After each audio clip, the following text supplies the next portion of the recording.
আমি Shahriar Morshed, BTI design ডিপার্টমেন্টে আছি আর্কিটেক্ট হিসেবে। সানরাইজ প্রজেক্টটি আমার ডিজাইন করা। প্রজেক্টটি বসুন্ধরা ডি ব্লকে ৩ নম্বর রোডে একটি সাউথ ফেসিং প্লট।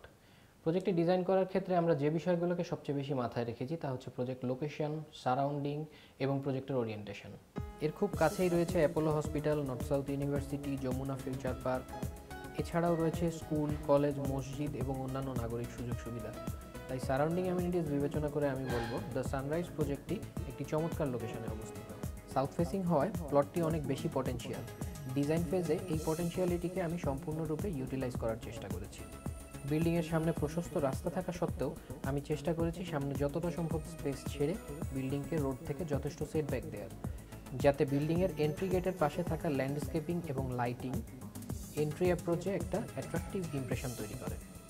এন্ট্রান্সের পরে রয়েছে ওয়াইড ওপেন গ্রাউন্ড ফ্লোর, যেখানে রয়েছে reception, lift and stair lobby, drivers waiting, guard room, generator and substation room এবং পার্কিংয়ের সুব্যবস্থা। এর প্রত্যেকটি ফ্লোরে রয়েছে একটি করে অ্যাপার্টমেন্ট, প্রতিটি 2480 স্কোয়ার ফিট করে 6টি অ্যাপার্টমেন্ট রয়েছে এই বিল্ডিংয়ে। ইন্টারনাল লেআউটের ক্ষেত্রে খুব কেয়ারফুলি ফাংশনাল জোনিং করা হয়েছে, যাতে অ্যাপার্টমেন্টে পাবলিক এবং প্রাইভেট জোন চাইলে একটি সিঙ্গেল স্পেস হিসেবে ইউজ করা যায়, আবার প্রয়োজনে আলাদা করে প্রতিটা স্পেসের প্রাইভেসি মেনটেন করা যায়।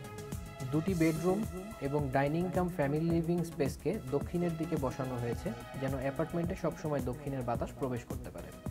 দক্ষিণ দিকে দেওয়া হয়েছে 3টি বারান্দা এবং দক্ষিণের ওপেনিংগুলোকে যতটা সম্ভব বড় রাখা হয়েছে, যেন আলো বাতাস পর্যাপ্ত পরিমাণে দক্ষিণ দিক থেকে প্রবেশ করতে পারে। এছাড়াও প্রতিটি অ্যাপার্টমেন্টে রয়েছে আরও 2টি bedroom, kitchen, servant accommodation, toilet ও আরও একটি বারান্দা। প্রজেক্টটির রুফটপকে ওপেন ব্রিদিং স্পেস হিসেবে ডিজাইন করা হয়েছে। এখানে রয়েছে একটি কমিউনিটি হল, যেখানে অ্যাপার্টমেন্ট ওনাররা মিটিং রুম অথবা ছোটোখাটো অনুষ্ঠান অ্যারেঞ্জ করতে পারবেন। আরও রয়েছে barbecue zone, cloth drying area, green lawn এবং সিটিং এরিয়া। সব কিছু মিলিয়ে এই প্রজেক্টের রুফটপটি একটি ফ্যামিলি গ্যাদারিং স্পেস হিসেবে পারফেক্ট লোকেশন। প্রজেক্টটির এক্সটেরিয়ার ফ্যাসাদ ডিজাইন করার সময় এর মধ্যে কিছুটা ইউনিকনেস আনার চেষ্টা করেছি। ইউজারের সেফটির কথা মাথায় রেখে ফ্রন্টের বারান্দাগুলিতে দিয়েছি ফুল হাইট গ্রিল। এছাড়াও ফ্যাসাদে রেড ব্রিকের সাথে অন্যান্য কালারের কম্বিনেশনে একটি ইউনিক লুক আনার চেষ্টা করেছি।